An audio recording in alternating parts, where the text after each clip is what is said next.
Magandang araw, mga katambay. Mainit ang naging sagutan at hindi nagpapigil si Kong BH nang matindi nitong supalpalin ang mga naging pahayag ni Antekler.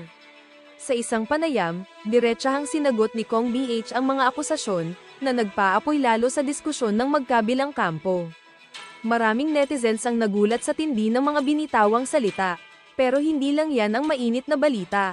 Sumali rin sa usapan si dating COMELEC Commissioner, Attorney Rowena Guanzen. Naglapag siya ng isang matapang at direktang hamon para kay Antekler. Ano kaya ang nilalaman ng hamon na ito at sasagutin kaya ito ng kampo ni Antekler? Tiyak na kabang-abang ang susunod na kabanata sa isyong ito. Ano sa tingin nyo ang dapat gawin ni Antekler? Ay comment na ang inyong saloobin. Huwag kalimutang mag-like at mag-subscribe para sa araw-araw na maiinit na update.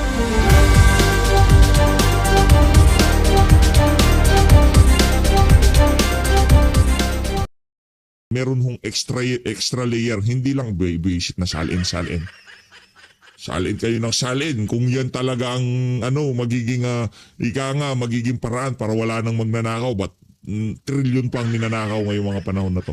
Huwag tayo magpunta dito kay Sir Eli Solidar na usahan tinalakay niya yung salin ni BP Sara gagayahin sa pagtanggal kay Corona absuelto sa CS. Naku, matindi ho yan. Absuelto sa SC. No? Yun nga ho kasi nangyari kay former Chief Justice Renato Corona, no? Na-impeach ho siya, kalaunan lahat ng ikinasa sa kanya, absuelto ho siya sa Korte Suprema. Dito muna tayo kay Antekler bago tayo magpunta dito kay Sir Elo Solidar. Faith. Pero dahil po nasa state of emergency yung energy sector, under the Price Act, pwede na pong magpa-price freeze yung gobyerno. Bakit kung hindi pa po pwedeng i-trigger yun? Nako. Kailangan pang aralin. Mananapak eh. Ikaw, Antekler ha. Anda lang na lang natin magkita. Kulang na lang, manapak ka pa. Huwag ka manapak. Walang niya ka. Tanungan lang, walang sapakan, madam. Okay? Tayo dito, tatanungan lang tayo. Walang mananapak. Parang manunugod. Sira ka na siya. Ito, tignan ulitin ko ha. Ito. Ulit natin. Faith. Pero dahil po nasa state of emergency yung energy sector, under the Price Act, pwede na po magpa-price freeze yung gobyerno. Bakit kung hindi pa po pwedeng i-trigger yun? Kailangan pang aralin. Kailangan pang aralin. Yung tipong pagka hiningan mo ng pera yung nanay mo, sasabihin sa'yo na, "Ito tayong pera. Puro lang pera. Ha? Yung tipong gano'n ang datingan, no? Yung tipong, mapingin pera. Wala pa tayong pera. Nakaamba na ka. Ganyan na ganyan yung datingan ni Antekler. Nakakatawa ka, di pa nag-uumpisa tanungan. Nag-aalburoto na ho siya sa galit. Paano yan? Anong klase yan? Di ba? Anong klase yan? Oh. Bakit kung hindi pa po pwedeng i-trigger yun? Kailangan pang aralin. Kailangan po aralin. Masasabunot ka ate. Huwag kang ha. Kailangan po aralin. Dapat aralin. Mabuti. Mabuti. Kasi may maaapektuhan din tayo mga oil companies. Na mga kaibigan ng pamilya ng administrasyong Marcos, yung kanilang mga kamag-anak ng mga oligarko, nasa oil industry sila. Kailangan aralin. Na nakikipag-usap, maganda nakikipag-usap, nakikipagnegosasyon sa ating gobyerno. So titignan po, babalansin. Ang sabi lang po ng Pangulo sa lahat ng pagkakataon, dapat balansin ang aksyon. Hindi po kasi maaaring kumilos tayo dito, tapos may maaapekto ang ibang sektor, para lamang Hindi ganon. Hindi ganon. maging optics. So kailangan po talaga balansihin. Hindi ganon. Hindi balansin. Si Tatay Digong lang yan. Nasa krisis na tayo. Patawag niyo dito. Dalhan niyo sila, sabihin niyo, magbaon sila ng tigi 1 litrong boron. Yung premium gasolina, ha? Patawag niyo dito. Walang yan. Meeting, round table. Mga walang hiya kayo, pag di nyo binaba ang presyo nyo, papainom ko sa inyo. Tatay Digong. Anong optics? Patawag sa Malacanang. Ano sabi niya kay Lusutan? bayaran mo utang mo. Tax mo, bayaran. Anong ginawa? Binayaran. Tapos ang usapan. Ay, Philippine Airlines yun, di ba? Kamali ako, kay Lusutan ba yun? Nakalimutan ko na. Basta, merong isang bilyonaryong oligarko na galit kay PRRD. Mapanggang sa ngayong mga panahon na to. Ang gagawin ni Tatay Digong, kung siya nasa pwesto, patawag lahat yung mga boys na ano na yan, mga oil industry. Okay, round table. Ano ba mo? Diesel, kerosene, boron, liquefied petroleum, yung soling, o kung ano man yung ano na yan. Ilagay nyo sa taas. Ilan nga kayo pag di nyo binaba ang presyo. Kung sindas natin, Digong, papasinghut ko sa inyo yan. Papainom ko yan. Yung na kayo. Ganun na. Kinabukasan ano mangyayari? Rollback yan. Rollback. For sure. Rollback. Rollback yan. Manuwala kayo sa hindi. Magro-rollback yan. Magkano itinaas? 50 pesos. Bukas, 40 ibababa niyan. Pagka pinatawag kayo ulit ni dating Pangulo Rodrigo Duterte, hindi na kayo magbabaon ng diesel, kerosene, gas at premium o regular. Wala na babaon. Nandun sa round table, nakalagay na sa baso. Babatukan kayo, Tatay Digong. Lang nga kayo, sabi ko na sa inyo, nyo. Mahirap na Pilipino, taas pa kayo ng taas. Diba? Yun ang kaibahan ni Digong at nitong si Marcos Jr. Si Tatay Digong, papainumin niya ng diesel at gasolina yung mga oil industry na yan. Dahil kapag hindi po ito binalase, baka lalo tayo magkaroon ng problema. Hindi. Yung mga bilyonaryo na yan, hindi basta-basta magkakaroon ng problema yan. Ano ba naman mabankrupt yung kanila mga... Pwede mag-take over ang gobyerno. Diba anong bankrupt? Dumadaan naman lahat sa gobyerno yan, DOE. Diba? May monitoring ng DOE. Lahat ng ano nila, lahat ng asset nila, mga barko nila, mga storage, ano nila, paalisin yung mga yan, nasa kalagitnaan tayo. Hindi ko kasi ganun yun eh. Pag halimbawa, nasa kalagitnaan tayo ng krisis, kera, ganun, malaking problema. Merong kakayahan ng pamahalaan na i-take over yung mga kakailanganin para sa kanyang survival. Ganun ho yun. Diba? Kaya niyang, kahit na ari-arian mo pa pagka sinabi ng gobyerno, kailangan ko yan, dahil nasa kalagitnaan tayo ng ganito, pagka natapos na ito, babalik ko naman sa'yo. Ganun ho yun. Merong mekanismo ang pamahalaan para ma-preserba o makasurvive siya sa kung ano man dilubyon dumating sa kanya. Yun ang gobyerno. Ngayon, pagka ayaw nila, malulugi sila, hindi malugi kayo. Pero lahat ng inyong mga truck, refinery, lahat ng iyong mga storage, lahat ng mga mga kagamitan nyo for the meantime, kukunin muna namin yan. May magagawa yung mga, wala kayong magagawa. Lahat ng operation, kahit na magrasyon na ang gobyerno, kami bibili, kami magbebenta. Anong malulugi? Paubusin nyo yung mga mga stock nyo na yan. Kunin nyo na yung mga puhunan nyo. After that, lahat, dahil nasa kalagitnaan tayo ng krisis, kami nang bahala dyan. Upahan naman namin sa inyo yan. Mga stasyon, mga truck delivery nyo. Kami na magpapasayaw doon sa mga tauhan nyo. Kami magte-take over. Meron kayong share sa mga ibebenta namin. 50 cent kada 1 litro. Ayaw pa ng kumpanya. Wala na silang ginagawa. Kada nagbubomba sila, kada 1 litro, meron kayong 50 cents. Kumbaga royalty lang yun eh. Ginagamit yung mga kagamitan ng isang kumpanya eh. Di ba? Ginagamit yung stasyon nila.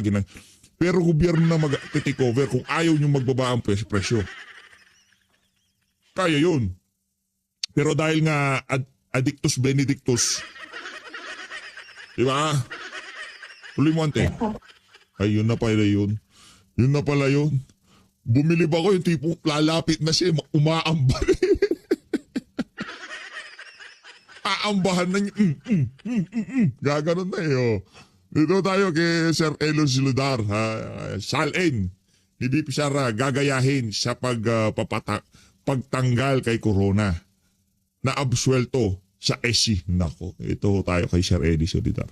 Holy Week ay magtutuloy-tuloy na itong impeachment proceedings Yan. laban po kay VP Sara Duterte at ayon po kay House Committee Vice Chairperson Isabel Maria Zamora na kanilang bubusisiin ito raw po Statements of Liabilities and Network o SALN ni VP Sara Duterte. Kasi ito hong pamamaraan na ito ang ginamit dito po kay yumaong Chief Justice Supreme Court, Renato Corona. Pero napatanggal ho si Chief Justice Corona, pero kalaunan ay lumilitaw na mali po yung kanilang mga desisyon dahil siya po inabsuelto ng Korte Suprema. So mukhang gustong ulitin yung pagkakamali ng impeachment court kay Corona dito naman sa kaso ni VP Sara Duterte. Nako, talaga naman mga kababayan, talagang hindi po nagtanda yung ating mga... Dalawang bagay lang ho yan mga kababayan. Ganito lang ho kasimple yan. Pagka itong mga walang yung magnanakaw na to, mga congressman na to, pinagpilitan niyang kay VP Sara at pagka pinagpilitan na talaga ma-impeach si VP Sara, i-release na issue yung SALN na yan at kalaunan yung ma-absuelto itong si VP dyan sa Korte Suprema. Malaki akong magiging problema nila kasi maliban doon sa SALN, kahit naman yung SALN, madali lang naman sagutin ni VP Sara yun, anak ng tokwa. Mayaman ho yung yan kumbaga hindi ho kagaya ng ibang mga congressman na pumasok sila dyan sa House of Representatives para magnakaw. Itong si VP Sara, mayaman ho yung kumbaga meron ho mga hanap buhay yung asawa niya. Wala ho sa politika. Basta yung asawa niya ay nasa nasa komersyo, ika nga. Non-business ho talaga yun. Ngayon kung ika nga lumaki man, di pa natin nakita hindi natuwa itong si Redon dun sa mga nakikita niyang figure kasi siguro naiinggit siya kasi meron pera si VP Sara, siya wala naman, di ba? Ngayon, kung yun na magiging basehan niya, malaki yung ating magiging problema dyan. Di ba? Kasi lahat na ho ngayon nasangkot, pati kay Sherman Scarpio, pati wala na ho pala salad, pati yung mga ITR niya, income tax return niya, lahat ng mga dokumento sa... wala ho yung tipong... Saan? Anak ng toko ba? Hindi natin hingin yung ITR, yung kay kay Sandro Marcos. Bakit di natin silipin na salin yung kay Sandro Marcos? Ba't di natin hunain silipin na salin yung mga lahat ng pinangalanan nitong si Marcos Jr.? Ayun ito si Saldico. Kongresista. At sabi ho ni Congresswoman Zamora, ang vice chair po ito Yan. yung non-disclosure ng ilang assets o Lalim ng boses nitong si Sareli. Sareli, ano ba sikreto mo? Sa labat ba? Sa labat? Sa labat ba pagka umaga ang binabanatan mo? Sa labat? Hindi niya alam yung sa labat? Hindi niya alam. Alam niyo yan. Pagka galit sa inyo asawa niyo, tapos di kayo pinapasok ng bahay, nasa labat kayo. Ang core ng PH. Hindi, kayo naman Ano ka ba? Sabado de Gloria tayo ngayon, di ba?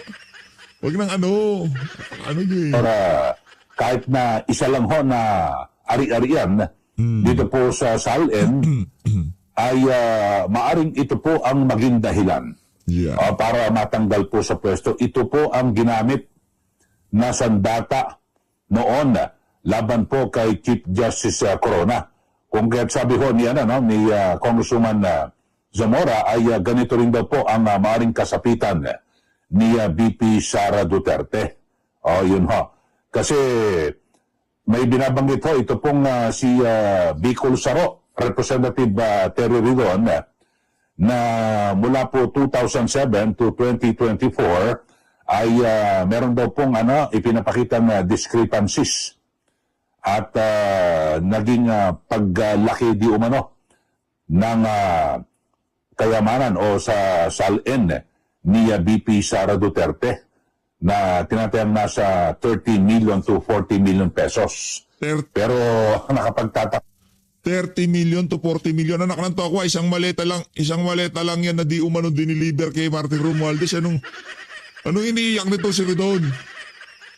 Ay, yung mga video. O sige, next video, papakita ko sa inyo ha. Abangan nyo ho itong video na to. Meron ho mga bagong ilinabas na ebidensya yung ating mga magigiting na Marines. Na kung saan nagkakaroon na ng bilangan ng maleta. Anong 40 to 30 million? Sira ulo tong si Redon. Anak ng tokwa, yung billion trillion naging nakawan sa kaban ng sambayanan, di mo pinapansin. Yung 30 hanggang 40 million, ang angas mong makatanong. Nunya ka ha. mga kababayan, mismo si Pangulong Marcos Jr., itong sinadating House Speaker Martin Romualdez, ay tumaas din po yung kanilang mga Network. yung SALN. Yeah. Pero ito, ang tagal ho ito, biro mo 2007 to 2024. So ilang taon ho ito? At tignan ho natin, pero para po sa ating mga kababayan.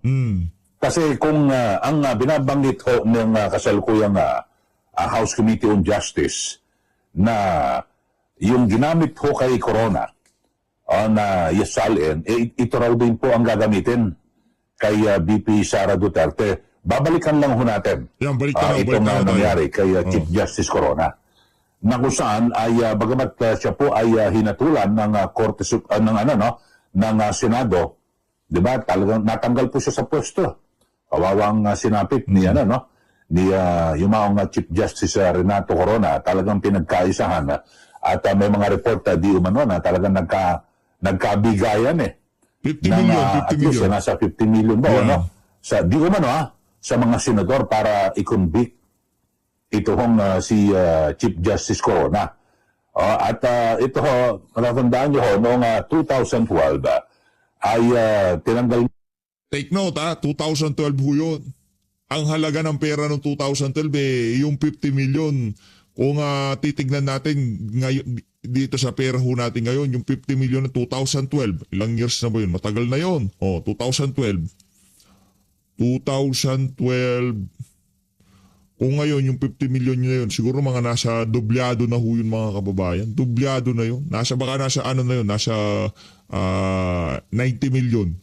Yung halaga nung, yung halaga ng 50 million na yun, ngayong mga panahon na 90 million na ho yun sa tingin natin. Nga po ng Senado, yung impeachment court, ito ho si Chief Justice Corona, dahil sa kanyang SALN, non-declaration of kanyang SALN. Pero sabi po, ito ang masaklap. Makalipas po ang maraming taon, lumilitaw ho na nagkamali.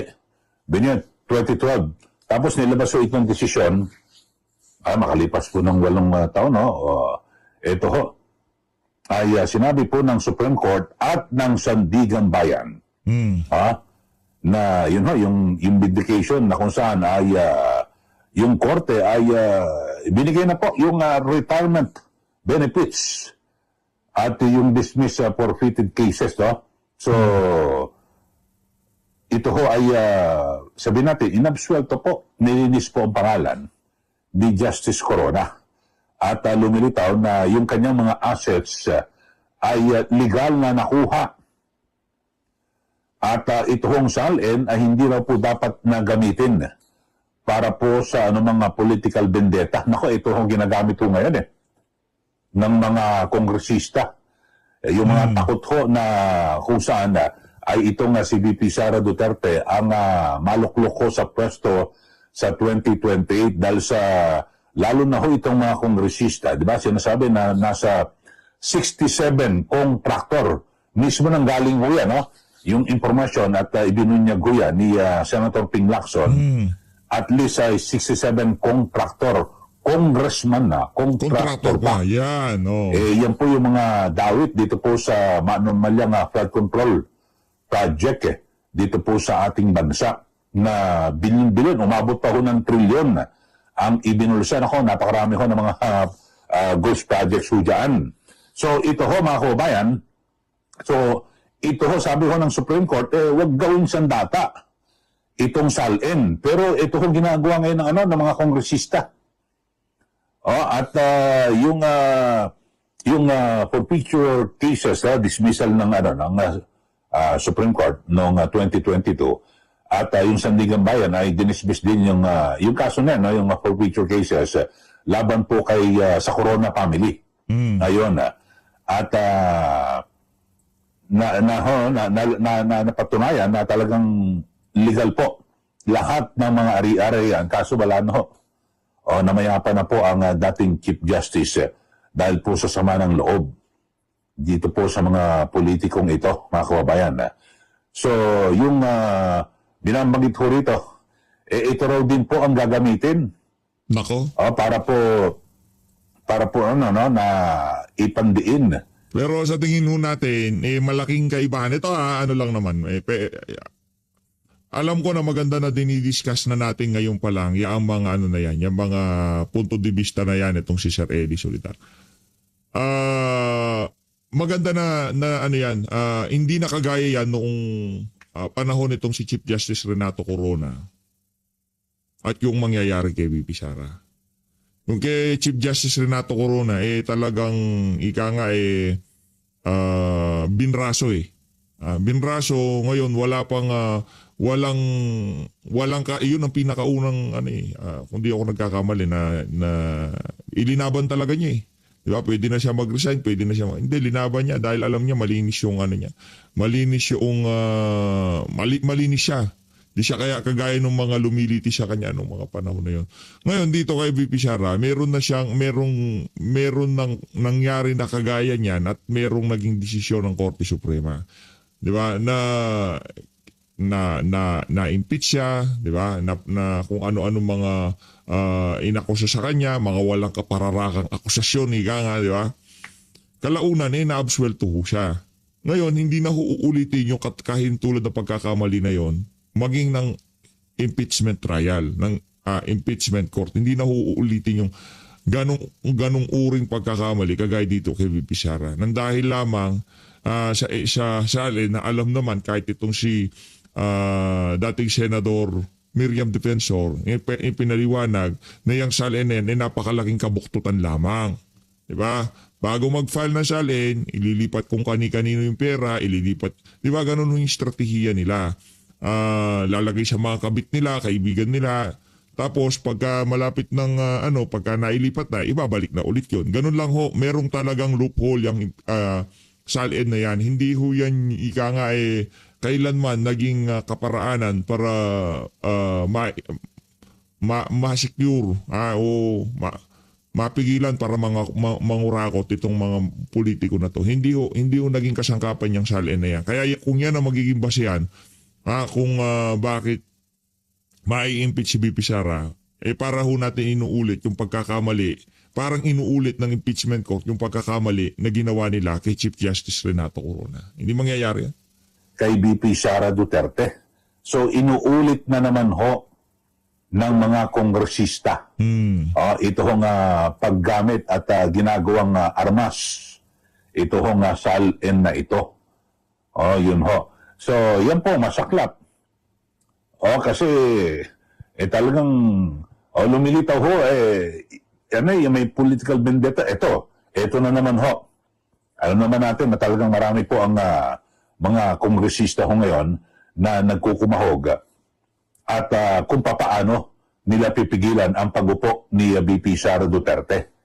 Kasi sa ngayon ho mga kababayan, mukhang, sabagay, base po sa mga survey, mukhang hindi naman may epekto. Yung ginagawa nilang demolition, yung paninira, ang dapat ho gawin ng ating mga kongresista, kung takot man kayo na maupo itong si VP Sara Duterte sa 2028 at manalo siya sa eleksyon, dapat ang gawin ho ng mga kongresista o ng administrasyon ito ay kumuha ng isang tao.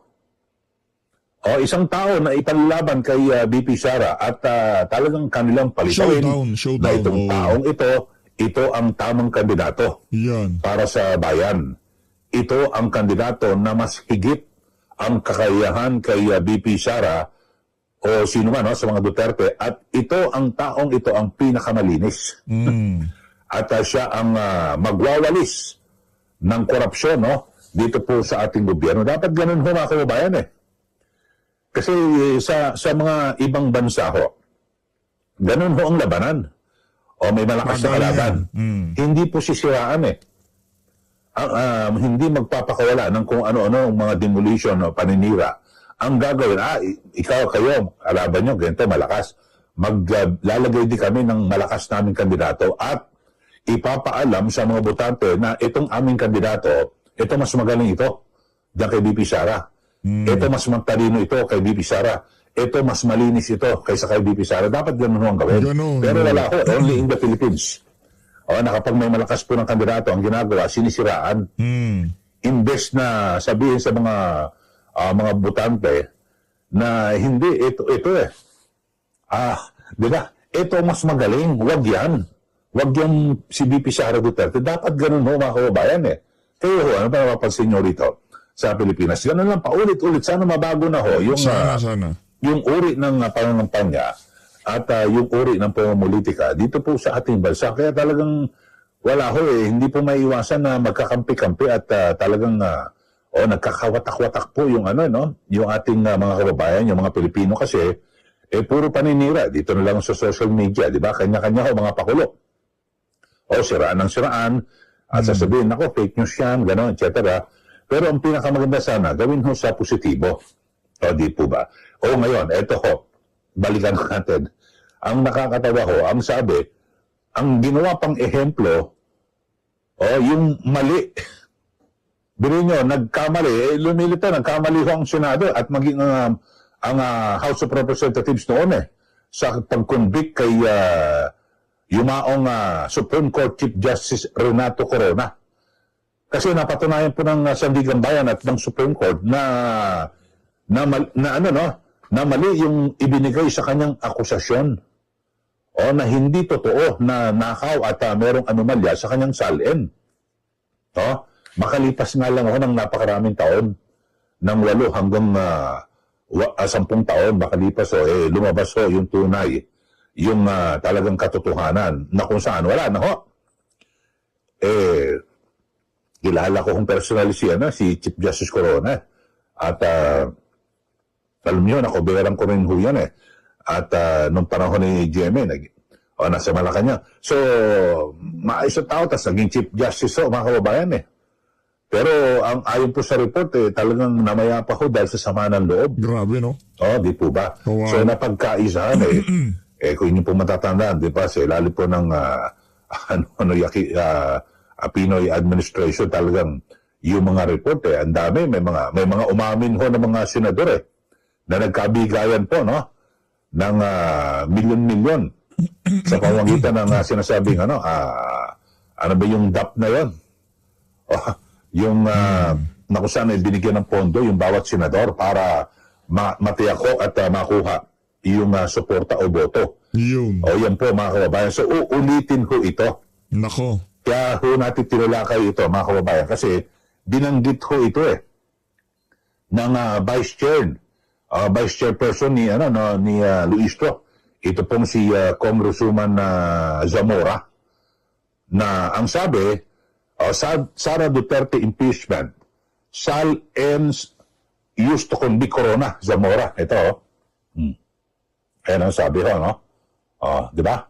So ang ibig sabihin ho nito mga kababayan ay yung ginamit noon ng House of Representatives at ng Senado para matanggal itong si Chief Justice Corona, ito rin daw ang gagawing estilo ng kasalukuyang mga kongresista. Ewan ko lang kung ang mga senador ulitin nila yung kamalian noon sa paghatol kay Chief Justice Corona. Bagamat sa ngayon ang base po sa mga numero ay malabong makakuha ho ng 16 na boto. Kasi kailangan 16 po ang makuhang boto para mapatanggal at hatulang guilty at tuluyang mapatanggal sa pwesto itong si BP Sara Duterte. So yun ho. At abangan natin at ewan lang ho natin kung nauulit yung mga di umano, mga aligasyon na parang nasuhulan noon. Di umano yung mga senador ng project at para makuha ang boto at mapatalsik itong si Chief Justice Corona. So titignan ho natin kung ito po ay mangyayari. Pero sa aking pananaw ho, mga kababayan, yung kasalukuyang mga senador ay marami ho ang sabi natin kaalyado ho ni